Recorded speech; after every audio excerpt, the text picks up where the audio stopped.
Good morning. I'm Mike Throne, President and CEO of the Chillicothe Ross Chamber of Commerce. I'm here today with Dr. Kirk Tucker. He's the Chief Clinical Officer at Adena Health System. We're here today to discuss COVID-19 in the workplace. Doctor, thank you for being with us. Thank you, Mike. As I mentioned, we're here today to discuss the recent resurgence of COVID-19 in Ross and the surrounding counties and how our businesses should approach the rising case numbers. For context, here are the numbers as they stand after yesterday's reporting from the Ross County Health District. Yesterday, Ross County reported its 8,000th case of COVID-19 since the pandemic began. There are now 168 confirmed deaths in the county due to COVID. Ross County's past 7-day case rate per 100,000 population is 472.18, which is considered high community transmission, according to the Centers for Disease Control. Ross County closed August with 840 cases, the highest number since January and twice what we've experienced since February. And to give further context to that, in June, Ross County reported just 43 cases. So that's the backdrop of today's discussion, which is meant not only to give accurate information, but the proper context to allow our area's businesses to address COVID in a smart and sensible way to keep customers, employees, and the community as safe as possible. With that, I'll introduce Dr. Tucker. Dr. Tucker, again, thank you for taking the time to do this broadcast today. Thank you, Mike. I'd like to start with what we're experiencing right now inside the health system. Please tell us what you're seeing throughout the region with our COVID cases. So as I drove in this morning, I kind of thought the best way to contextualize this, and I believe it was approximately 8 weeks ago, we celebrated zero. So not really celebrated, but had a solemn sort of remembrance of the months that had gone past. And we took time to pause, but that's sort of an incredible number when you think that this morning I glanced at my phone right before we began, and we're at 56 inpatients. During the winter surge, we peaked out at 60, and I suspect that by the time I leave this evening for my shift, we will have breached that. So near exponential vertical takeoff of cases and patients being admitted to the health system and her 3 critical access hospitals that have COVID. 4 currently in the ICU. The real story today that probably has the most impact on the community is the volume at urgent cares, which is where a lot of the folks in our communities are seeking care. A near doubling of volumes in the last 5 days, to a point that we've set records at all of the health system's urgent cares that we have in the 9 counties, and are finding ourselves rapidly having to try to find increased physician and nurse practitioner staffing to try to accommodate that. Yeah. But the extreme rise of this Delta variant is a different animal. It's younger people. They get sick. The number of them ending up dead is lower than we'd seen through the first waves. The average age of the inpatients has gone from the high 60s down to around 50, which is quite shocking because these folks are generally younger in the prime of their lives with few, if any, comorbidities. So it's quite scary. Yeah. So without getting too technical, I guess my question would be, what makes Delta so much worse than the initial form of COVID? And why are vaccinated people still getting the variant? And how does that work once you do get the variant? Sure. What is happening with this RNA virus? So the other RNA viruses that humanity tends with are influenza and HIV, the virus that causes AIDS. These viruses are known to be extremely mutagenic, meaning that when they infect a human host and reproduce, nearly 90 to 95% of the viral offspring, let's say the baby viruses, so to speak, are so mutated they can't reproduce. And you think that must be a great thing, right? They're born dead. Well, not necessarily, because this allows these viruses to quickly adapt to things like therapies that we develop, the responses of our immune system, and the effectiveness of vaccines. This particular Delta variant, when measured in a human host after infecting that host, has multiple times the viral load that the original variant that infected us a year ago had. That results in the infectivity or the ability to transmit that virus from me to you in a higher risk setting. That increases that exponentially. So that a year ago, right now, if there were 10 of us in a room unmasked, the probability of one person having COVID and spreading that to one person was at a certain level. Well, now with this Delta variant, the probability is that instead of giving it to one person, they'll give it to 5 of the people in the room. Wow. Because they are emitting so many more virus particles into the air with a cough or a sneeze or with speech or anything like that. Yeah. The vaccines, all designed around the original variant and a very specific protein on that variant called the spike protein. So the virus will mutate with time. And the real question is, with respect to vaccine effectiveness, is the reduced effect over time due to time and falling antibody levels, or is it due to the fact that the virus is mutated enough in Delta that the original defenses our immune system built aren't as effective because of the mutation? And nobody knows that for sure. But many of us have heard on the news the discussion about the booster in order to sort of reinvigorate the immune system to prepare for the fact that we're right now in the peak or the middle of another wave or surge. Yeah. And are we able to track the Delta variant and its presence in Ross County? Can you single it down in that regard, or? We don't do that locally. The state health department is responsible for what they call genotyping a specific virus. So they take random samples that are collected in all of the counties in Ohio, take those back to a centralized lab location, and then test those specific samples that they already know are positive for coronavirus, and then tell us specifically about Delta. And I remember watching that early on as it was 3%, then it was 8%, then it was 30%, and it just rapidly, within a matter of probably 4 weeks, completely overwhelmed the original variant. Yeah. So you're seeing how much? It's nearly all Delta right now. I'd say 90% plus. Yeah. So that we talked about the vaccines earlier, and so I think a lot of people have a misconception. Well, if I've had COVID, I don't necessarily need to get the vaccine, or should I wait and get it at a different time? Speak a little bit about if I've had COVID, maybe last fall or at the beginning of this year. Yeah. What does that timeline look like for somebody getting the vaccine? That's an excellent question, and I think it's good to ask. Specifically to vaccination, we know exactly the dose of what I'll say is the antigen generating component. We know the exact dose that each human gets because it's the same in every syringe. Mm-hmm. When we're infected with COVID, let's say we line 10 people up that had COVID, those folks all received different, what we call it inoculations or virus loads when they were infected. One guy might have been walking through Walmart, somebody with COVID sneezed, a giant cloud of virus droplet particles, inhaled deep in his lungs a huge viral load. All right. Another person might have been only in the periphery, walked by that aisle down at the end and inhaled a much lower viral load. So you cannot consider an infection with COVID the equivalent of a known dose of a vaccine. So yes, it's possible that if some people had sort of a severe enough case, a large enough inoculation, their immunity against subsequent infections would actually be better than somebody who had, say, a lower level of inoculation early on. We can't really measure that, so I can't say definitively to any patient that, yeah, you've had COVID, now you don't need a vaccine anymore. Right. So let's turn to businesses in the workplace. Obviously, we have a beautiful downtown. We have a lot of people coming to that downtown. We had an event there last weekend.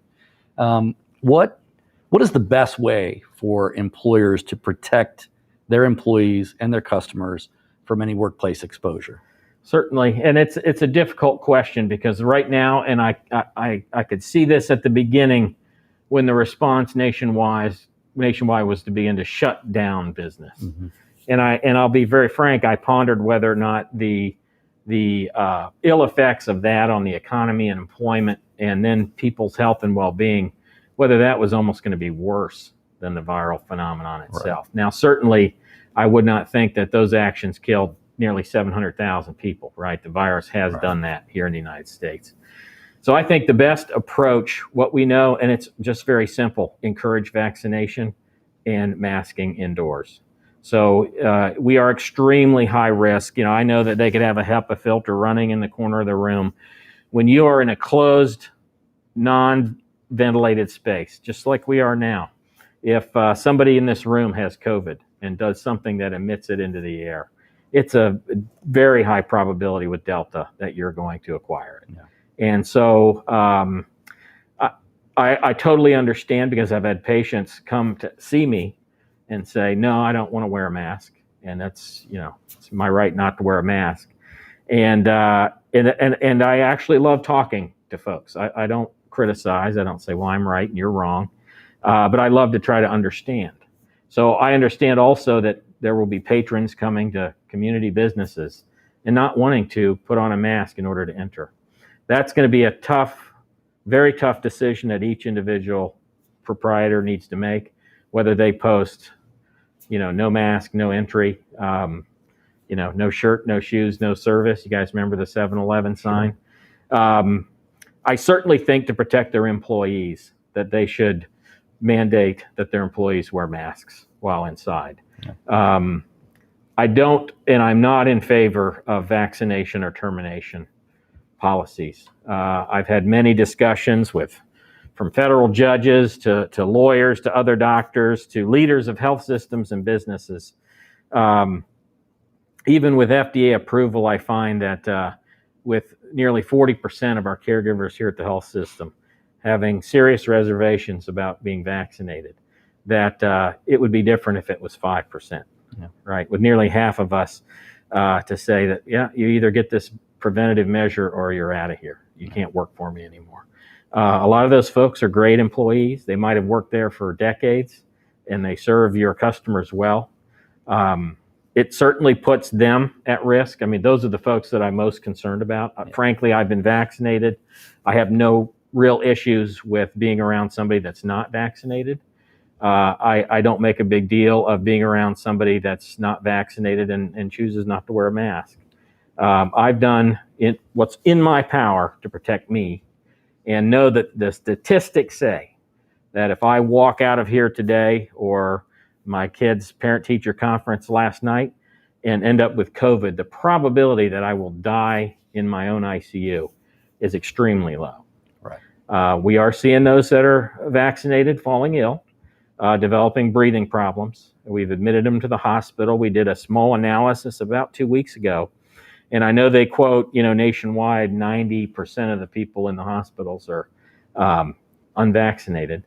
For us, it was 80%. So we did have a number of people. I was talking with a young lady last night that was telling me somebody she got COVID from was vaccinated and in our hospital right now. Yeah. So that does happen, and I'll be completely honest and transparent about it. My hopes are that progression to death and the statistics we see nationwide that vaccination affords really has employers say, listen, folks, I'm not going to make you get a vaccine or terminate you. Right. I will ask you to wear this simple little measure while you're here. I know it drives me nuts too. Yeah. But that I care about you. You're a valued member of my team, and our customers love you. And and express your concern and your interest in helping them to eventually get to that decision by being helpful and not critical. I don't know that I've changed anybody's mind on theory or concern about what they have with the vaccine, but I have spent 20, 30 minutes of an entire medical visit discussing nothing but the vaccine. Sure. And just by being non-judgmental, willing to accept their position, answer any questions they have. That's generally what I say. Are there any questions you have of me? I've taken care of you for 20 years. Is there anything I can answer for you that might help?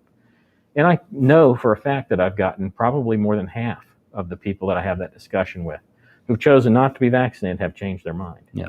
So in my opinion, that is the best approach. Yeah. Well, I'm encouraged to hear you say that. I think a couple of different things come to mind for me as a chamber president. Uh-huh. One of the things that we have encouraged from the beginning is to get people vaccinated because it's the best way. At that point in time, earlier in this year, it was the best way to get our businesses reopened and get us back onto the path of getting some normalcy back to our lives. I think that's really interesting, though, and I wonder your thoughts on this, because obviously the legislature has passed certain laws that clearly delineate what powers now the health district and so on have. But one of the ways that we can have to try to limit the spread of COVID is to self-regulate ourselves. Mm-hmm. And so I'm interested in what you think. What should employees be doing in their off hours when they're not at work? I mean, everybody says, wear a mask at work. People can mandate that if you're working here to wear a mask. Yeah. But what should they be doing when they're not at work to help them stay safe and keep their workplaces safe? And those are great questions. I have 2 elderly parents and very anxious about COVID. Skeptical about getting the vaccine, Mm-hmm. but after they paid for their son to go through 12 years of training, I said, you better listen to me. So they did, but they frequently will ask me, especially as the Delta surged, my mother reached out and just said, what, I've gotten the vaccine, what else should I be doing? And so the best advice I can give anybody, vaccinated or unvaccinated, is just to be wise about where you're choosing to place yourself indoors with a large mass of people. We know for a fact that crowded indoor places are very risky places to be. So my wife and I love concerts, and of course the summer is concert season. Yep. Certainly prioritizing outdoor venues is a good idea. So I know that there were a lot of folks super concerned about the Ross County Fair and the mass of people gathering there. The outdoor events meandering around, certainly when the crowd gets dense, you're putting yourself at risk. But outdoor events are one thing. Locking yourself in a crowded indoor space with a mass of people is just not a good idea. Yeah. And then, again, this simple measure, which is incredibly annoying, and I'm in that boat with everybody else. I feel suffocated. You just kind of want to rip this thing off. And I totally understand the mask burners. We're all angry at these things, but it's an annoyance. And I think about what if I am walking through a place and there's that droplet cloud, and this is the only chance I've got. Yeah. The fact that this thing, I know for a fact, if I walk through that cloud and take in a deep breath where this virus wants to get in and down in my lungs, that those micro droplets, okay, it's not the virus. This thing cannot filter a virus. It filters that cloud of droplets that comes out when we speak or sneeze or cough. If you can see it on YouTube, right? Mm-hmm. Have somebody sneeze and they'll show you the cough cloud. Yeah. That ain't viruses or bacteria. That's little droplets of spit. The problem is they're all laden with thousands and thousands of infectious virus particles. So I walk through that cloud, and my real hope is that this thing either stops it or significantly reduces the number of those droplet particles that I inhale. And we know for a fact, and the evidence strongly points to, that these are effective against respiratory viruses, even RNA viruses, because last year's flu season was almost a non-event, right? And some people would say, well, that's because nobody was in school. Well, yes, that definitely had an effect. But the fact that everywhere you had to go, even Walmart had a sign slapped on the door, you got to wear a mask to come in here, right, virtually eliminated the influenza. Nobody knows if we just said, heck with it, no masks anywhere. What would the first waves of COVID look like, right? If we took no measures, that would have been a great experiment to prove efficacy. But so, the best thing that you can do if you're going to be out in public outside of work is, number one, be kind of selective of what you're going to choose to do. We used to say shop sometimes for your groceries at maybe some off hours.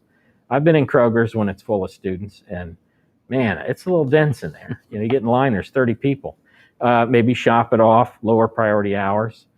Be kind of selective about what you're going to choose to do. I think most restaurants are doing a tremendous job of getting people in, sitting them down, letting them eat, trying to keep things separate and clean. I still go to restaurants, you got to take your mask off to eat. So it's not saying absolute I am or I'm not going to do any of these things. It's just kind of being judicious about it. Yeah. What would you say to business owners that know that some of their employees aren't vaccinated? What's the best way to try and encourage those folks to get vaccinated? So being a practicing internist, I ask all of my patients when they come in the office, just as part of their wellness. I ask about mammograms, your colon cancer screening. Have you gotten your labs? Da, da, da, da. So part of that is, have you chosen to get the COVID vaccine or not? My population of folks is a little bit older, mostly probably in their 60s or 70s. I got a lot of people in their 80s and 90s, and I'd say 95% say yes. And we know the statistics bear that out. More than 75% of the folks in Ross County over 65 have elected to be vaccinated, which is great because those folks are tremendous risk. Sure. So I would say the approach I would recommend, and I found most effective, essentially what I do is assess whether they're even willing to discuss the subject. Because some folks, and I've had it in my office, where you even ask the question and they're immediately up in arms. And I say, that's okay. I'm just asking to see if I could be of any help, right? And so you want to come from that side of, I'm only here out of concern, right? I do try to use my relationship with them. I say, I've taken care of you and usually your family for 20 years. And that I always have kept their interest in mind. And I hope that I've demonstrated that to them over years. I think as an employer, you guys will hold the same kind of reputation. We've worked together. I've given you healthcare benefits, right? A salary, a stable job. So you show that you care about this individual as part of your team. So you want to come from that angle of help. And is there any way I can facilitate or to assist you in making a decision, right? And that could be anything from trying to understand the pros and cons, the risks and benefits, all the way through, well, where the heck do I go to even get this thing now? Right. Adena's mass vaccination clinics closed. Where do you even go? And so pointing out to them that nearly most of our pharmacies still offer this. The health districts is doing a really great job. My understanding is they are now walk-in. You can walk in and receive the Pfizer vaccine right downtown here. So making sure that the resources are right in front of them so that if they decide, yeah, this is getting scary now, I want to go ahead and do this, that it's as easy as possible. I've had some larger local employers invite me, just like you have, to answer questions, to be in front of their employee base, some quite large. Yeah. And they'll collect the questions, and I totally encourage free questions. I say, well, you never know. I really don't care. Yeah. You can put anything out there, because where I come from, when your opinion differs from mine, is I value it and I'd love to understand it more. I actually find great value in listening to somebody else's angle on something and saying, something, I never really thought of that. Yeah. Because that validates then where they're coming from. And now it's not this dipolar tug of war. It's really a sit down, just like, that's interesting that that's the case. Yeah. And I've had a lot of patients, these are not physicians, and they want to know exactly how that thing works. How does a vaccine work? Tell me how this generates immunity in my body. I'll spend 15 minutes talking about the science, and they're like, okay, where'd you say I got to go? Down to the health department, right? Or they can get the Johnson & Johnson shot at my office. So I even give them options. You don't have to get it here. If you want the Pfizer only, here's where you get it. If you want Moderna only, here's where you get it. So helpful, non-confrontational, answer their questions, come from that angle of, I care about you. Along the same lines, let's say someone reports to work. Maybe I notice they don't look their normal self. And so my suspicion is that maybe they're sick, one, but two, that they might have COVID. Is there a way to do a rapid COVID test or anything like that? Do you know of any of those types of things? So that's another great question. So certainly there are numerous options. Most of us think, oh God, I got to go to a doctor. Trust me, I even hate going to the doctor. I just hate it. I hate waiting rooms. I hate the exam rooms. I hate all the poking and prodding and the weirdness. There is an extremely easy way that if you are symptomatic to test in the privacy of your home with a simple antigen test that is actually quite effective. I believe there are 2 on the market. You can pick those up at most pharmacies. I have used the Abbott test at home for both my oldest son and my wife one day. And it's a simple kit you buy. It's very affordable. I think it's like $20. And it comes with 2 tests. And there's a long swab and a card and some saline drops. Very easy to understand instructions. You really can't mess it up. And in 15 minutes, it gives you a result that is, especially when the an outbreak like right now, where a lot of it's circulating, is nearly 90 to 92% effective at identifying the presence of COVID in the anterior nasal area. So yeah, you can point your employees there theoretically. And again, I'm not a business person, Right. but if you had enough concerns, you could buy a couple of the kits and keep them on site and just say, here, I'm worried about you. You don't look like you feel well. Why don't you go test, follow the instructions, and make sure you're okay. Yeah. Again, coming from that point of not like, I'm worried, you get out of here. Yeah. No, I'm worried about you. Are you okay? This thing's going around everywhere. There's young people. The average age of our inpatients is like 50. And so I'm worried about you. A lot of folks think, well, I'm young. I don't have diabetes or heart problems or asthma. Right. I can get COVID and make it. Well, it's kind of a weird virus. And many people, they get it. And it's like, I've heard it's like the worst flu of their life for like 2 days. And then it's kind of gets better over like 5 to 7. Some people, no, man, it's a right off the cliff. And we don't know why. Yeah. We don't know why. One of my good friends here, before the vaccines got it, he's like 33. No comorbidities, on the floor, that close to a ventilator. He skirted it that week. It was on high flow Neptune oxygen. Scared him to death. He's got kids. And I can't tell you why this 33-year-old healthy, strapping young man was nearly put on a ventilator, because his lungs were failing. Yeah. So therein lies the mystery of COVID. We're not all exactly the same. Well, you might be young, but that does not guarantee you survivability. And 20 years from now, we may know things about COVID that we certainly don't know today. And, it'll change our perspective of where we were, but we have to live in the now. So knowing things very quickly and being able to address them very quickly is very important. I think. And COVID over time will likely migrate into becoming sort of a flu-like phenomenon. Coronaviruses are not new. Coronaviruses have been around for hundreds of years. They typically, in medical school, when you're reading about the common cold, it is one of the more common causes of the common cold.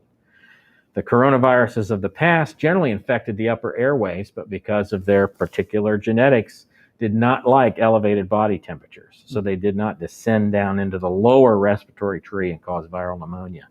This particular variant, wherever it came from, and that's another point, whether it was man-made or came out of a wet, who cares? It's here. Right. It's here, and now we've got to combat it.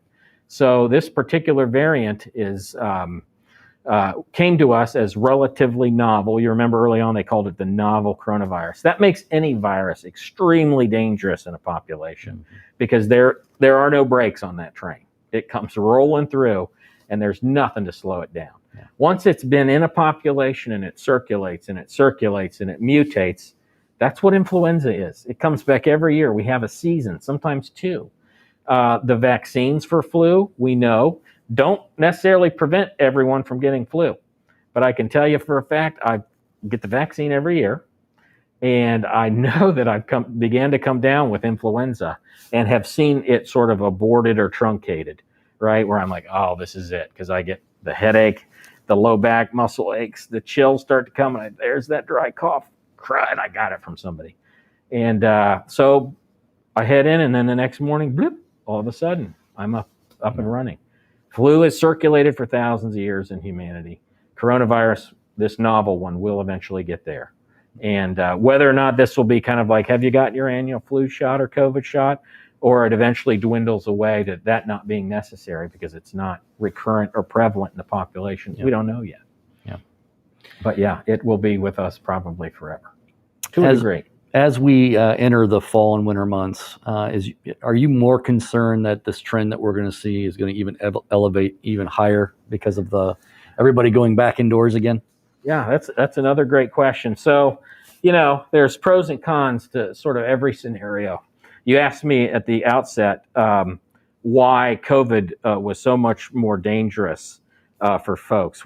And we talked about transmissibility. Now, when you look at virology and epidemiology, when infectivity and transmissibility goes up, it takes that curve from a fatter one and it compresses it. So you can already see if you go to like Worldometer and start looking different states. I like to look at Florida because they pretty much just hit it head on, just took it right in the chin.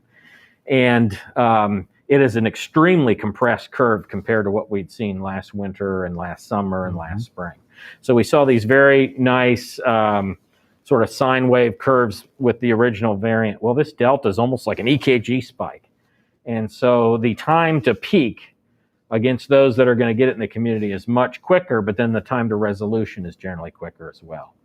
So when I talk with my colleagues at Ohio State and other major health systems, I've heard people throwing around generally 6 to 8 weeks to the peak of this one, right? And then the beginnings of resolution.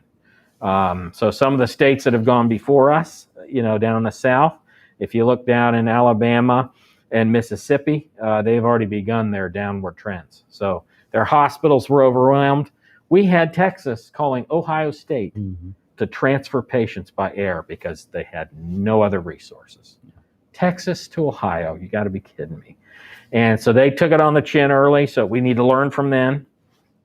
They've reached their peak and are now trending back downward again. So that's our best guess right now. And we still feel like we are in the vertical takeoff phase of what's happening around here. And unfortunately, we're already at our records for inpatient, and our urgent cares are already just blowing it out of the water. Is there any other practical advice that you would have for businesses or employees? Maybe something that I haven't covered today that you think is really important for folks to hear? I'm a big fan of tangibles, not rah, rah, rah, everybody just keep fighting. What can you actually do? You and I were talking before the show here today about the fact that you were able to open your windows and turn off the air conditioner. So if you run a business that you can do open ventilation as the fall starts to present to us, that is very helpful, right? So it's that circulating indoor air. An infected person comes in and sneezes in there. Those things are measurable in the air for an hour or more. So being able to do that, making the mask option readily available. I think that you heard me say I'm not a fan of just slapping the sign up. If you won't wear it, stay out. I don't know. It's just, we have to respect each and other's opinions, no matter what we think of them. Yep. And so I think but if you make it easy and the people could walk in and see a box of masks and the hand sanitizer, that's helpful, because you really just want to take away all barriers for folks being able to do the right thing, if even briefly. Yeah. So we do that here at the hospital. We are mandated. We're a healthcare institution. You have to wear your mask out here, folks. There's nothing I can do about it.